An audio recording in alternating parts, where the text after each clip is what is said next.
cuerpo receptor. Hoy en día ya no estamos hablando mucho de cuerpos receptores, más bien estamos hablando de reuso de aguas. Entonces la planta de tratamiento tiene que ser capaz de poder tratar las aguas de manera que las mismas sean reusadas en riego, por ejemplo, ¿no es cierto? Entonces, es eso de las otras cosas. Entonces, ¿qué clasificación tenemos de todas las aguas residuales? Las domésticas, las industriales y las de lluvia, ¿no es cierto? Y los sistemas de alcantarillado sanitario, pluvial y el alcantarillado combinado que combina ambos, sanitario y pluvial, en un solo tubo. Esto está específicamente prohibido, el combinado está prohibido por la norma boliviana, y vamos a ver después de lo que se trata la norma boliviana, ¿no es cierto?, para poder repasar un poquito este tipo de conceptos. Habíamos visto que los trabajados de las redes, ya les hemos dicho, y habíamos hecho algún dibujito, ¿no es cierto?, que tiene sistemas perpendiculares, ¿no es cierto?, y un perpendicular con interceptor. Aquí está abajo este interceptor, mire, está interceptando todos y de ahí va a ir al emisario. El sistema con interceptor y aliviadero, esto utilizamos solamente en aguas pluviales, ¿ya? No en aguas servidas. El sistema en abanico y el sistema en bayoneta, ¿no es cierto? Fíjense, en bayoneta va así, como ya hemos visto, ¿no es cierto? Entonces, tienen diferentes modos de poder emplear los sistemas, y estos son entonces varios de los componentes. Otros de los componentes son los pozos de visita, de los cuales vamos a hablar con detalle porque hay un reglamento específico. El día de mañana vamos a hablar de esto, ¿no es cierto? Y ya hay una norma específica, un reglamento específico que nos habla de los pozos de visita. Y luego tenemos obviamente el sistema de red de alcantarillado, que comprende las cámaras de inicio, las cámaras intermedias, el colector principal, el interceptor y el emisario final, y los colectores secundarios. Eso entonces vamos a tener en cuanto hace a los elementos primarios que hacen al alcantarillado sanitario, a los alcantarillados sanitarios. Muy bien. Dicho esto,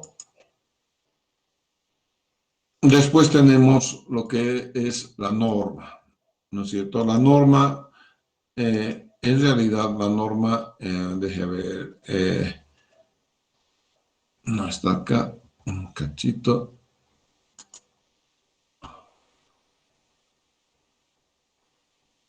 Ajá.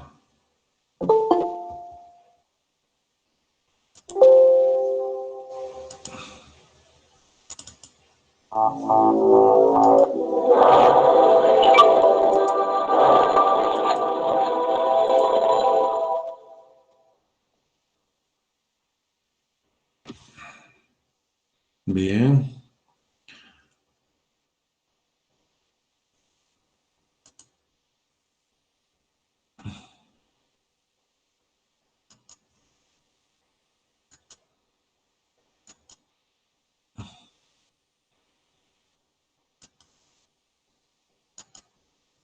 Esta es la norma, entonces, la norma boliviana de los alcantarillados sanitarios y pluviales. Esta misma norma, si no se las he subido ya, se las voy a subir apenas acabe la clase, termine la clase.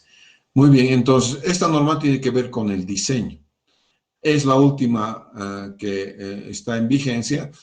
Actualmente, como les he dicho, la norma está siendo revisada y esperamos que hasta fin de año... Disculpe. Sí. ¿No es la norma 689? Esto es alcantarillado sanitario, ¿ves? 688 es. ¿Ya? Esta es la 688 que tiene que ver con los alcantarillados sanitarios, ¿ya? Entonces, el alcantarillado, hay alcantarillados sanitarios, obviamente vamos a ver símbolos, marcos conceptuales. Vamos a repasar un poquito de lo que tiene la norma rápidamente, ¿no es cierto? Porque después, esta es como nuestra Biblia, ¿de acuerdo? La Biblia bajo la cual nosotros vamos a diseñar todos los alcantarillados. El objeto de aplicación, ¿no es cierto? Esta norma dice... establece disposiciones para las etapas de concepción, diseño, construcción, puesta en marcha, operación y mantenimiento de todas las obras, todas absolutamente. Y tenemos entonces algunas definiciones que son aguas pluviales, residuales domésticas, industriales, alcantarilla pluvial, alcantarilla sanitaria, todas las definiciones. Siempre toda norma comienza con las definiciones como para que no haya duda de qué estamos hablando cuando nos referimos en el diseño o en la memoria descriptiva de cada una de estas cosas, ¿no? ¿Qué significa una cámara de caída? ¿Qué es una cámara de inspección? ¿Qué es una caja de paso? Un canal, en fin, caudal de aporte. Los alcantarillados, en lo que nosotros conocemos, es como un canal que está cerrado, ¿no es cierto? Pero es un canal porque tiene superficie libre. Entonces, todo alcantarillado que nosotros vayamos a diseñar, ya sea de alcantarillado sanitario o ya sea alcantarillado pluvial, es un conducto cerrado de cualquier tipo. Puede, por ejemplo, yo he hecho alcantarillados pluviales cuadrados de tipo rectangular en Quillacollo, también he hecho aquí en Cochabamba, he diseñado y están construidos en canales rectangulares que van por debajo de las aceras. Entonces, es, digamos, común encontrar este tipo de alcantarillados de sección cuadrada. De hecho, estoy haciendo un alcantarillado de sección cuadrada para las aguas residuales en la planta de tratamiento de Batallas, porque los cajones son muy fáciles de conseguir, los hay prefabricados y los vas enchufando directamente cuando son de gran envergadura, ¿de acuerdo? Esos canales, esos los conocemos normalmente en carreteras, ¿de acuerdo? Entonces, todo tipo de diccionario de definición lo tienen acá, todos, absolutamente todos. Por ejemplo, incluye también los alcantarillados pluviales, como por ejemplo cuneta. Cuneta nada tiene que ver con el alcantarillado sanitario, sin embargo está acá, ¿no es cierto? Como una definición, digamos, ¿no es cierto? Todas estas cosas entonces son definiciones que hacen a los dos alcantarillados, alcantarillado sanitario y alcantarillado pluvial. Y vale la pena que puedan ustedes leer. Yo puedo preguntarles qué significa media caña, ¿no es cierto? Y aquí está lo que significa. ¿Qué es un interceptor? ¿No? ¿Qué es un hidrograma? ¿No es cierto? Todas estas cosas, las definiciones, entonces deben estar bien comprendidas a tiempo de poder hacer un diseño, ¿no es cierto? Bien, en los sistemas de recolección de aguas residuales y o pluviales tenemos los sistemas convencionales, tradicionales son los convencionales, ¿no es cierto? Donde son alcantarillado separado y el alcantarillado combinado. Esos son los sistemas tradicionales. Ya hemos visto, ya les he mostrado la anterior vez, que pueden haber alcantarillados no convencionales, ¿no es cierto? Que son de pequeño diámetro, alcantarillado por vacío. Este tipo de cosas puedo tener entonces cuando estoy entrando, ¿no es cierto?, a los alcantarillados. También los alcantarillados condominiales. Aparentemente los alcantarillados condominiales se usan en el alto. No estoy muy seguro. No he podido ver, pero un colega mío que es don Enrique Torrico, que ha trabajado muchísimo tiempo en La Paz, en el ministerio, ya se ha jubilado, creo que este año se ha jubilado, me comentó que ha utilizado con mucho éxito los alcantarillados condominiales en el alto. En mi experiencia en el campo es de que no te permiten poner tuberías de 4 pulgadas. La gente es muy reacia a poner tuberías de 4 pulgadas, necesitas un proyecto, un programa. Yo me imagino que es esta la parte del éxito que ha tenido, lo que me refiere el ingeniero Torrico, que era parte de un programa soportado por la cooperación alemana. Entonces, ese programa lo primero que ha hecho es educación sanitaria, ¿no es cierto? Les ha convencido, me imagino, a la gente de cómo ¿cuáles son las ventajas de tener alcantarillados condominiales? Como les digo, si ustedes van a entrar a una comunidad, a un pueblo, a hacer un alcantarillado y pretenden colocar una tubería de 4 pulgadas, uy, más vale que estén dispuestos a recibir un palazo, porque no va a ser posible.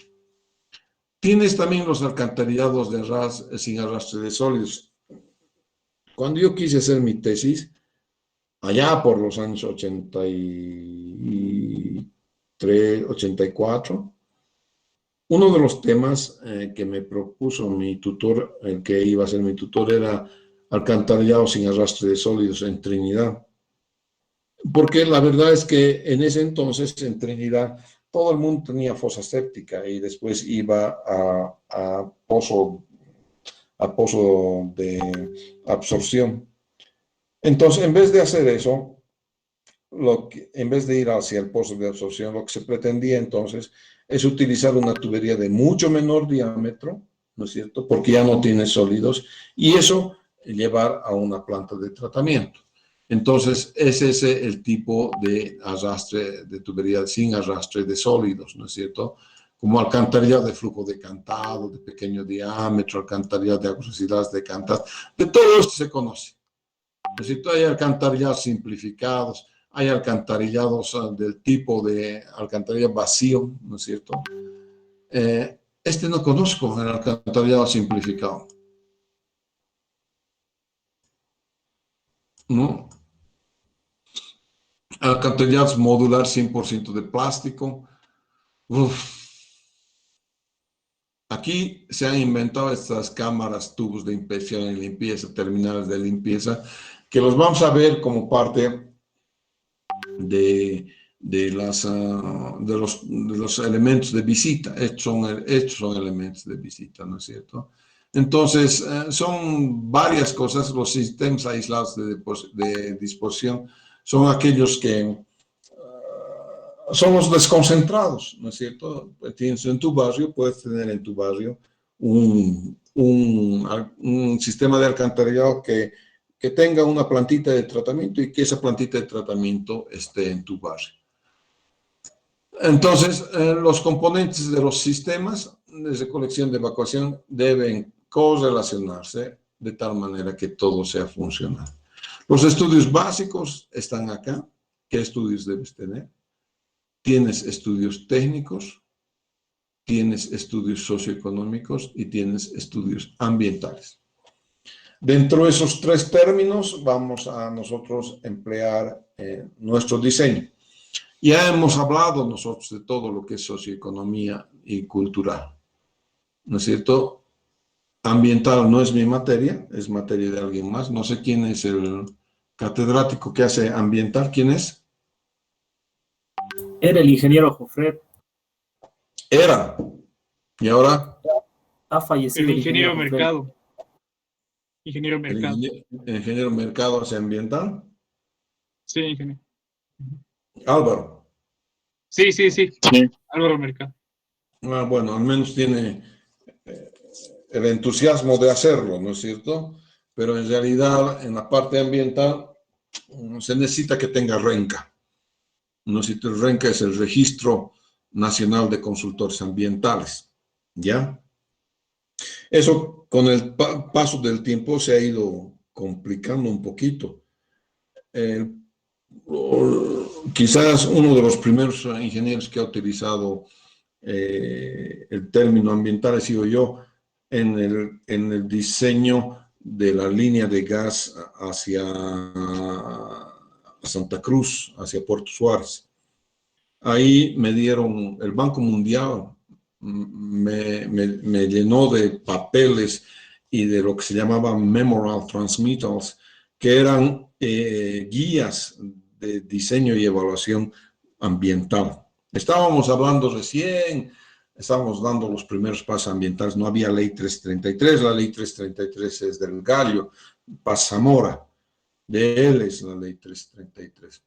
Y la ley 333 la hemos hecho los amigos de mi tanda del año 85, 87, 88, de por ahí es la ley 333. y es casi una copia de lo que era la normativa brasileña de ambiente. A la sazón, la ley 333 es harto complicada. Casi no se puede cumplir con las plantas de tratamiento que tenemos. En realidad no se puede cumplir. Ninguna de las plantas de tratamiento en Bolivia tiene la capacidad de cumplir enteramente con la ley 333. Y los ingenieros ambientales se han puesto cada vez más estrictos. Entonces, ahora hay categorización de ingenieros ambientales. Yo he entrenado a los primeros ingenieros ambientales. Yo mismo no tengo renca. Nunca nunca he intentado tener renca, porque no soy ambiental. Yo me he dedicado a la parte técnica de la ingeniería sanitaria y nada más. Entonces tienes estas tres cosas. Y ahora nosotros nos vamos a centrar en la parte técnica. ¿No es cierto? ¿Qué vamos a hacer en la parte técnica? ¿No es cierto? Todas estas cosas vamos a hacerlas en la parte técnica. ¿Cuáles son los estudios técnicos que vamos a hacer?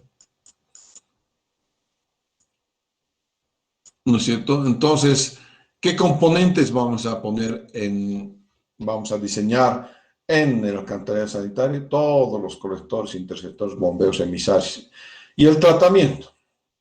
¿Y qué parámetros de diseño? El periodo de diseño, ya hemos visto, la población de proyecto, la memoria de cálculo, ¿no es cierto? La aplicación que vamos a tener a la memoria de cálculo, la corrección a la población, el área de proyecto, la dotación media, aquí está todavía la dotación media, la dotación futura del agua y el coeficiente de retorno. Aquí vamos a hablar con un pequeño alto en el coeficiente de retorno.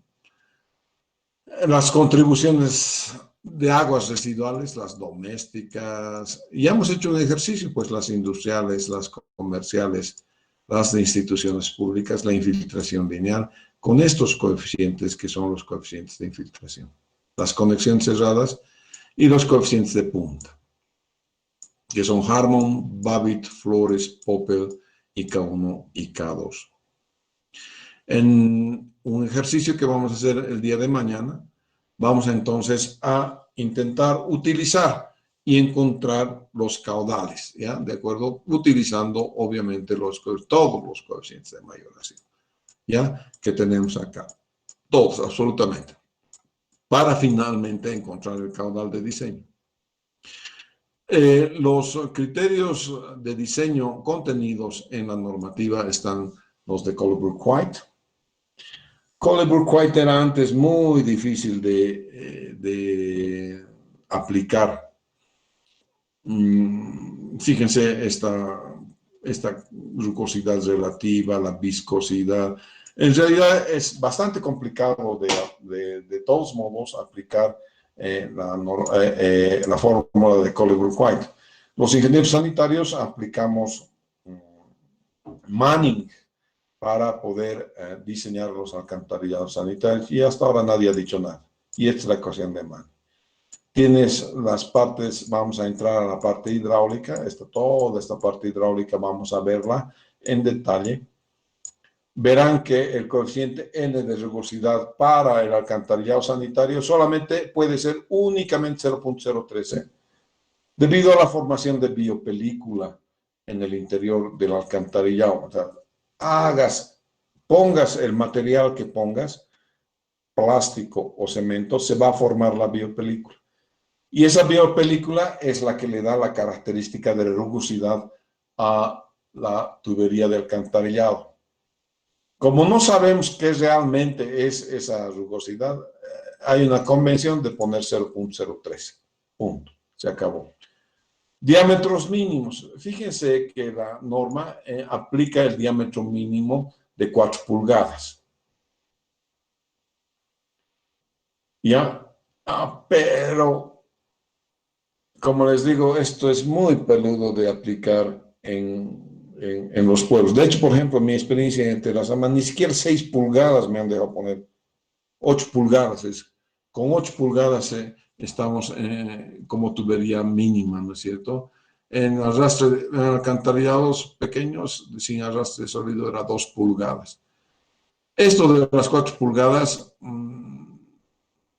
a ver qué dice específicamente. En redes de recolección, la sección circular es la más usual para los conectores, principalmente en los tramos iniciales, también en los tramos intermedios. El diámetro mínimo permitido en redes de sistemas de recolección y evacuación de aguas residuales del tipo de alcantarillado convencional y o no convencional, condominial simplificada, es 100 milímetros. En realidad, estas 4 pulgadas me permiten colocar en las partes de arranque. Aún así, a ver, díganle al vecino que van a colocar 4 pulgadas y me van a comentar cómo les ha ido. Una de las formas de comprobar cómo has diseñado tu alcantarillado es la tensión tractiva. Y aquí te dice cómo calcular la tensión tractiva. Esto está cambiando. Esto hay una propuesta de cambio. Se las voy a mostrar también la propuesta de cambio que tenemos para el alcantarillado sanitario. La pendiente mínima tenía que ver con la fuerza tractiva, fíjense. De ahí sacas la pendiente mínima y la pendiente mínima admisible. Y esta es la madre del cordero, estas 2 tablitas. Estas 2 tablitas han sido ya desechadas para el nuevo cálculo, la nueva modalidad de hacer la normativa. Lo que pasa es lo siguiente. Tú tienes el caudal del periodo al caudal lleno, 0,15. Quiere decir el caudal actual al caudal futuro, 0,15. 15% entonces del caudal futuro supone que es el caudal actual. ¿Ya? Esta es la relación entonces entre el caudal. Y puedes tener relación de caudales de 0,5, 0,10 y 0,15 para alcantarillado sanitario. Y lo que pasa es lo siguiente. Si tú tuvieses una tubería de 6 pulgadas, verás que tu caudal a tubo lleno es 10.17. Pero tiene 0,15 de eso. 0,15 por 10.17. Ahorita vamos a hacer.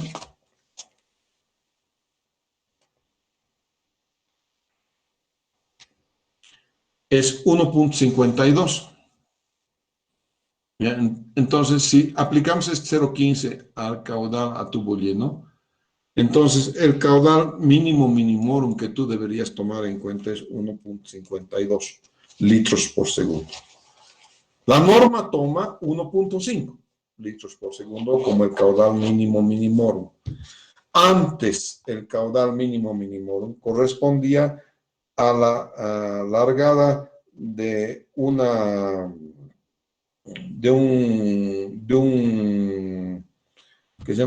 inodoro. ¿No es cierto? Eso correspondía a la largada de un inodoro. Y antes el caudal mínimo minimorum era de 2 litros por segundo. Ahora eso se ha reducido entonces a 0,15, o sea, 1.5, ¿ya? Como caudal mínimo minimorum. Bien, entonces, esto es de acuerdo a las características topográficas. Tú podrías entonces calcular tu propia pendiente mínima, no simple, esta es una sugerencia, pero tú puedes calcular tu propia pendiente mínima. Todo esto está cambiando para la nueva norma, ¿de acuerdo? La nueva norma, más o menos que volvemos a la antigua filosofía, calculas para futuro, pero verificas con lo actual. Eso hacíamos cuando calculábamos los alcantarillados sanitarios, ¿no es cierto? El tirante... Tienes las relaciones de tirante, de velocidad, de control de remazo. Este control de remazo se da solamente en los emisarios, que son unos canalangos muy grandes, ¿no es cierto? Los emisarios de Cochabamba son de unos 50 para arriba metros, ¿no es cierto? Entonces, realmente son tuberías muy grandes. Hay que cambiar emisarios y la gente no quiere darnos permiso ni por si acaso de entrar a las calles, porque claro, una tubería que está a 9 metros de profundidad y que tiene, que sea 1.50, 1.60 metros de ancho, de diámetro, ocupa pues toda la calle, ¿no es cierto? Toda, absolutamente toda la calle, de pe a pa. Entonces, de eso se ha dado cuenta la población y no quiere saber nada de permitirnos entonces colocar este tipo de emisarios. Muy bien. El recubrimiento. Aquí hay una gran discusión. El recubrimiento mínimo a la cota clave, siendo la cota clave la superior y la cota solera la inferior, ¿no es cierto? Entonces, la profundidad, dice, debe estar definida por el cálculo estructural, ¿no es cierto? Los valores mínimos permitidos son 0,75 y en vías vehiculares 1 metro, ¿no es cierto? 1 metro de tapada voy a tener. Ahora, si tú utilizas 1 metro, ya te he dicho que el vecino que tiene aguas, el primero de los vecinos que ha construido sus agüitas, medias agüitas, no va a poder, no, o muy difícilmente va a poder evacuar sus aguas al alcantarillado público. Yo aconsejo que esto por lo menos sea 1,30. 1,30. Y no tengo 0,75 en ningún lado. De verdad que no tengo. Tengo las conexiones y la profundidad máxima de 5 metros. Esto en colectores, dicho esto en los emisarios, por ejemplo, tengo 9 metros en Cochabamba, ¿ya? En los emisarios. La ubicación de los colectores, siguiendo el lineamiento de las calles, ¿no es cierto? Y claro, obviamente no puedes colocar el alcantarillado sanitario juntamente en la misma zanja que el agua potable. Eso no vas a hacer, ¿no es cierto? Entonces, para sistemas separados, es decir, se prevé que el área de proyecto tendrá solo alcantarillado sanitario, el colector debe ser a lo largo de las vías, equidistante de las edificaciones laterales, o sea, el alcantarillado sanitario viene en el eje, en otras palabras, tanto bla bla, ¿no es cierto? Y hay que ver la distancia horizontal de separación del alcantarillado sanitario y el pluvial que está dado acá. ¿Ya? Aquí está. Entonces, por esta formulita, voy a ver entonces la separación que deben tener el alcantarillado sanitario y el pluvial. Dicho esto, estoy haciendo el cambio de agua potable al centro de la ciudad y me encuentro sanitario y pluvial por donde no debería estar. Así que es un holgorio. Es solamente casi es para algo que está súper nuevito, estás haciendo de cero y estás queriendo organizar poco más o menos tu población. De otro modo, esto es imposible, no se puede, ¿ya? Entonces, el colector sanitario es el que viene a mayor profundidad que el colector pluvial. Y sí. ¿Qué se hace en ese caso? Que si quien encuentra las tuberías ahí, ¿se lo pone nomás al lado? Mira, nosotros nos estamos acomodando donde podemos. Porque el tubito, incluso que son 100 milímetros o 100, como máximo 150 milímetros en agua potable, no pasa. Porque tremenda la maraña que tengo de sanitario, pluvial. Me he topado con colectores de media tensión del EFEC. Conteco ha colocado por donde le ha dado la gana a sus tubos. Los fibras ópticas no saben el chacho que es eso. Entonces, poco más o menos queremos generar, seguimos de alguna manera la normativa, pero hoy en día lo que hacemos es georreferenciar por dónde están las cosas. Antes no había eso. Ahora georreferenciamos. Entonces, la georreferencia tiene la ventaja de que el operador, que es en este caso CEMAPA, sabe exactamente dónde está el tubo y dónde está tu conexión con X y Z, ¿sabe? Entonces, eso ha permitido facilitar este mundo de acá.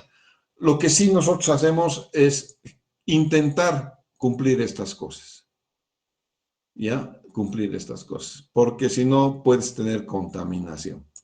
Las cámaras de inspección, ya vamos a hablar de las cámaras de inspección, de la distancia, del ancho de zanja, de eso vamos a hablar en el transcurso del diseño. ¿De acuerdo? Ingeniero, vamos a hablar. Sí, dime. ¿qué pasaría, digamos, si en una zona con una pendiente muy alta quisiera poner un alcantarillado? ¿Cómo más o menos tendría que tener la idea?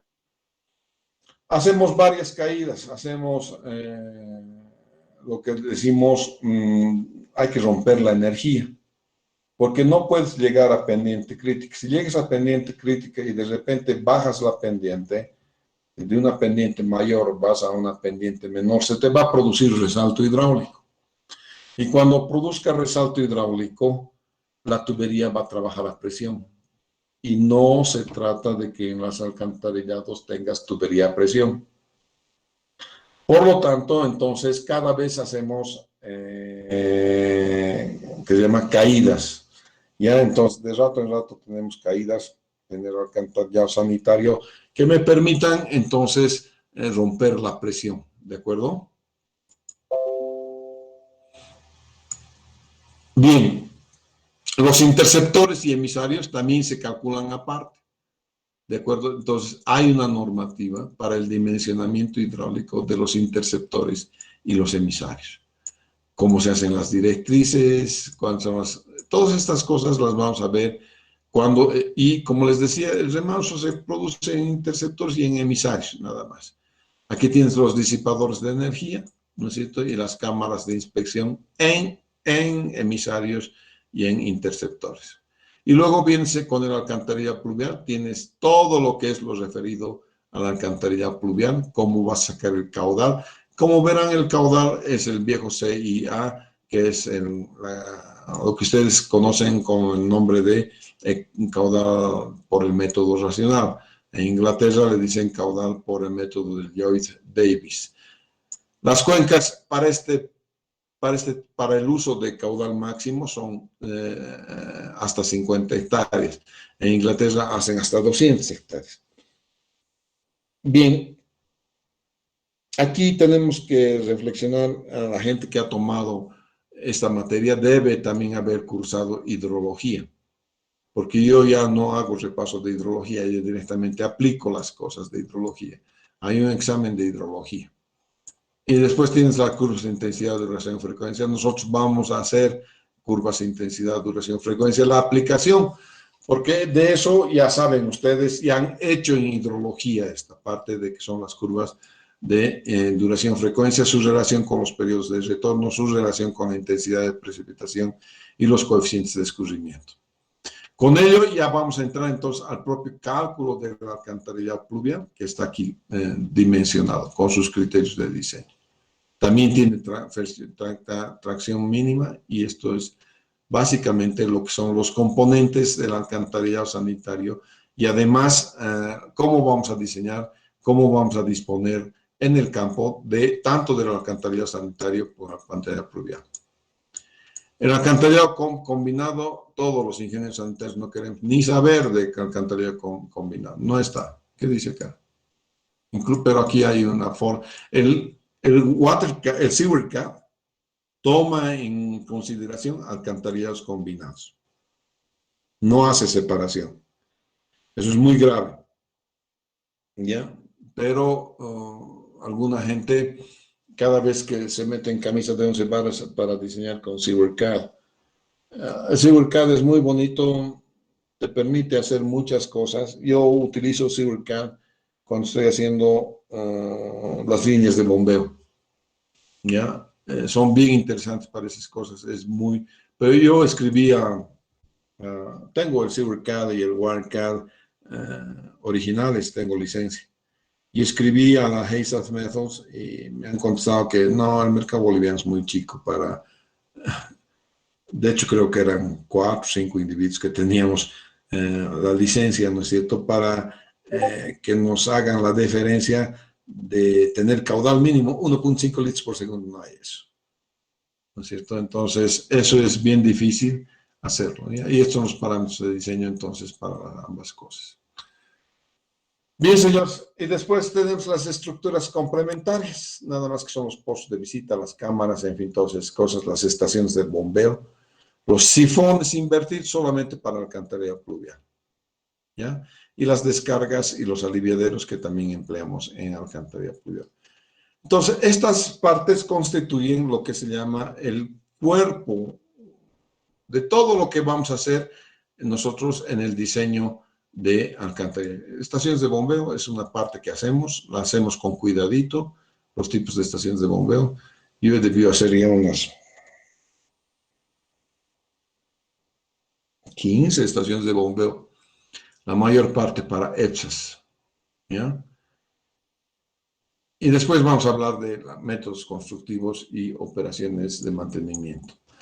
Entonces, poco más o menos es esto lo que se trata, todo lo que son los componentes de los alcantarillados sanitarios y el repaso a la normativa.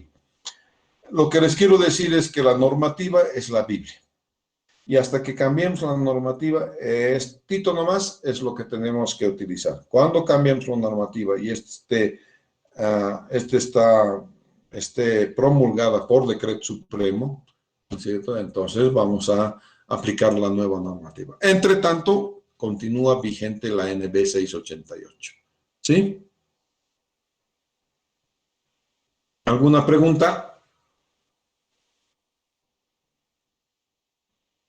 Que disculpe, ¿también se puede usar un disipador de energía cuando yo tengo unas pendientes altas?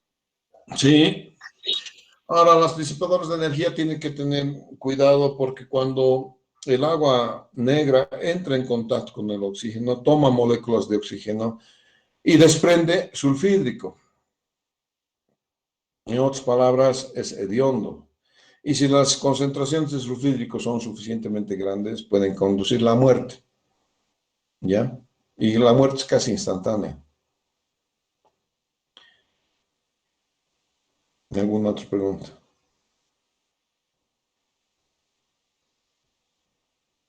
Inge, buenas noches. Hola. Sí, una vez como comentario me indicaron que al hacer la instalación de la cometida, que la tubería de la cometida tiene que estar, si no me equivoco, 45 grados con la red de alcantarillado. ¿Esto por qué es, ingeniero? No entendí.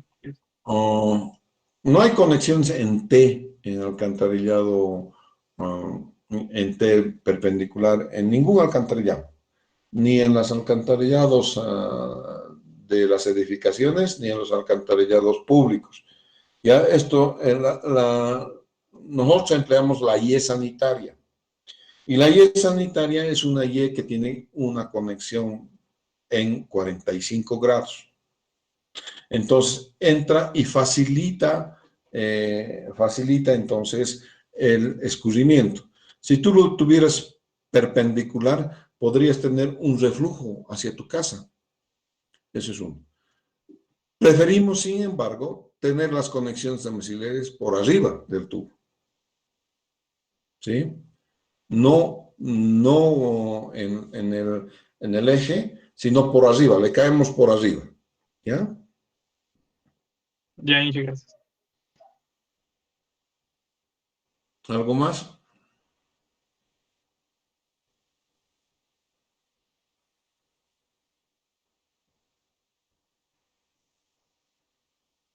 Bien, si no hubiese nada, nos vemos mañana entonces, muchachos.